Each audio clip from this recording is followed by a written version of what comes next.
the conversation. Look! The stone! It burst open! It's... Gooba? What are you... What? Nada? Ah, I see the chili mince cornbread buns have been served. Master! Granny, look! The stove god statue looks just like Gooba! Oh, indeed it does. After all, Gooba is the deity you've been searching for. God of the stove. Gooba is a god?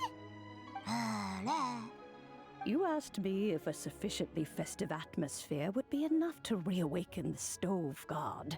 And my answer is this. Yes. And no. The stove god has always been a deity with great affection for the people, and who acts in response to their desires. To him, the heart's passions and the heart's desires are not the same thing. Passion can be a technique, a skill, something derived from experience. But desires, they are deeper, more innate. They are the heart's strength in its purest form. Masterful chefs is wonderfully exciting, but it is more an exercise of passion than of desire. And passion alone will not suffice to reawaken the stove god from his deep slumber. But just now, when Kuching ate this dish she had longed for, a deeply held desire was fulfilled. As well as receiving an answer to her question, she also gained something much more precious. A moment of poignant nostalgia so vivid, it felt like she was right there alongside her grandfather.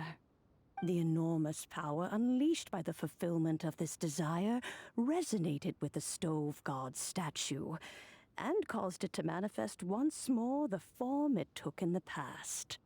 Of course, the stove god himself is not contained within the statue.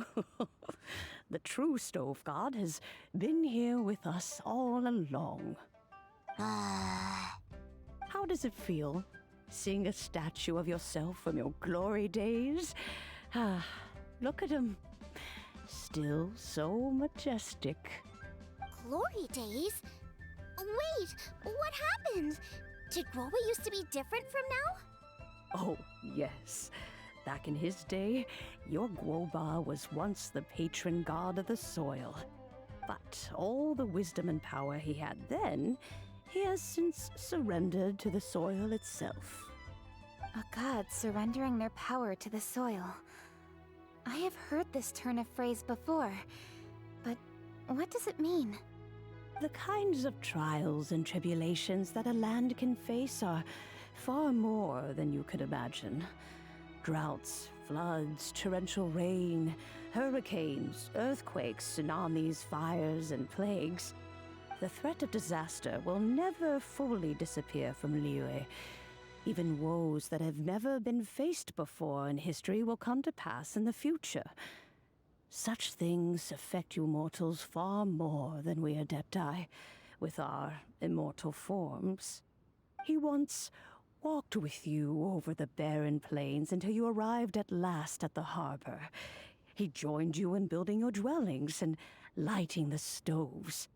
It was his hand that lit the very first street lamp of Liyue and brought the aroma of cooked food into every household in the land. You mortals no longer remember him, but back in the age when you did, he was the closest of all the Adepti to the common folk.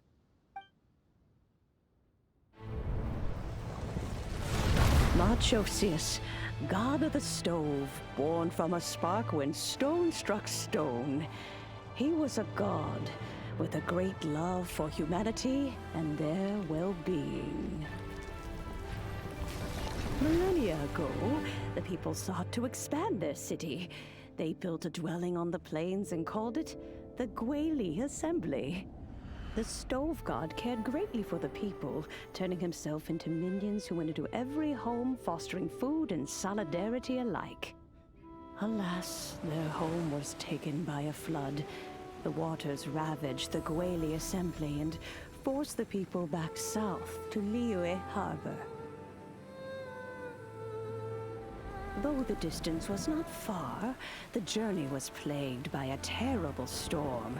For a dozen days, the Adepti stayed by their side. During this time, the stove god cooked an ancient delicacy, flatbread with a meat sauce to stave off the cold and damp, fit for those on the move. Centuries later, disaster and plague arose once more. The stove god would appear no longer, for he placed all of his power into the land itself to quell the calamities. His power expended, and his wits greatly reduced. Thus his body decreased in size. By the time he parted ways with us, he wasn't even the height of a human. He told Rex Lapis and I of the dishes that bring joy and of the secrets of the flame, then went into the mountains and entered into a long slumber.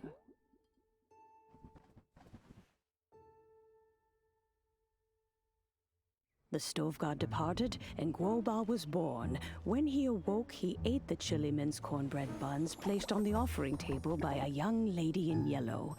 Though he did not remember the past, he was profoundly moved and decided to follow this young lady thereafter. The stove god had quietly disappeared, but the vendors rose early to hawk their wares. People went out to buy goods, lit their stoves, and cooked food, just as they had done every day for as long as they could remember. In Liyue, things have always been this way.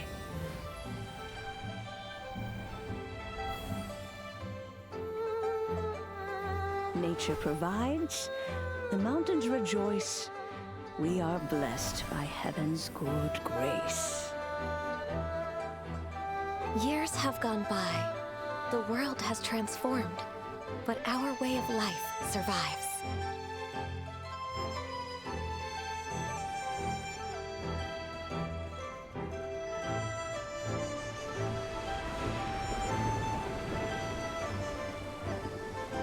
Fame and fortune is only a season. It is the moment that we should embrace.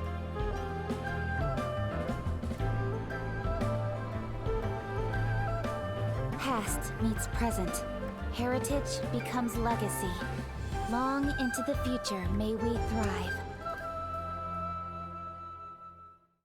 You once told me that dining is the profoundest of customs in the human world. To eat well is to consume vitality itself, and to drink well is to partake of the very essence of the world. It is a matter of paramount importance, you said, for people cannot face the arduous journey ahead on an empty stomach. At once a humble affair and a profound one. A humble meal of maize and spring water is also profound in that. By ensuring one's survival, it paves the way for millennia of human history and culture to come. My dear friend, Liyue has changed so much while you have slept. Looking at the prosperity and beauty around us today, does it make you happy? Gooba, this is kind of a huge deal. Why didn't you say anything? He is not who he once was. Even the power of speech evades him now. There is no way he could have told you. Oh. Gooba, but... Xiangling. Do not be saddened, Xiangling. There are two sides to everything. Gooba may have lost many of his formal faculties, but he is now as carefree as can be, without a single worry in the whole world. In this world we inhabit, who can truly be said to live a life free of all woes? Those with a mind and with the knowledge will certainly be troubled by all manner of things. But he has gone further than us in his journey. He had both wisdom and courage. Everything he took upon himself, he was also ready to part with. His carefree demeanor today is a testament to the fact that he is at rest. So since you are his friend, take good care of him. Go out to walk and play. Allow him to eat, drink, and be merry. I will! You can count on me! Xiangling, you have an adeptal affinity. Gooba follows you around because he has respect for you. The moment he awoke, he was met with a familiar flavor in the chili mince cornbread buns he ate. After all that time, he still recognized the dish he had invented, and he approved of you as the one who had cooked it. That's right. The taste of one's home cuisine always brings back memories of home. Though he remembered nothing, eating the food you had cooked gave him a feeling of familiarity. That is why he stuck by you. You may be the first person in history to give the stove god the experience of being a satisfied customer. That makes you quite a remarkable chef. If that's true, I couldn't be happier. Because putting a smile on customers' faces is what we chefs are called to do. Well then, it's getting late and I still have things to do. Time for me to say goodbye. Traveler, Paimon, Xiangling, thank you all very much. I look forward to spending more time together in the future.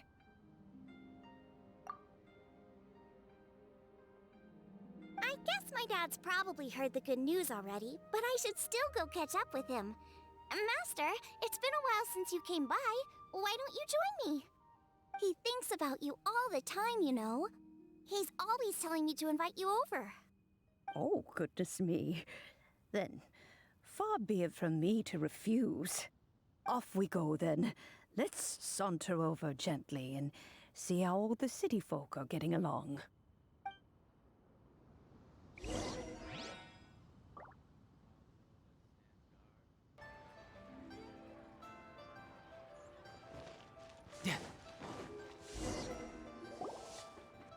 Hi, Dad! I'm back! Hey! What are you doing there? I should be the one handling that. Oh no! Gooba's taken off!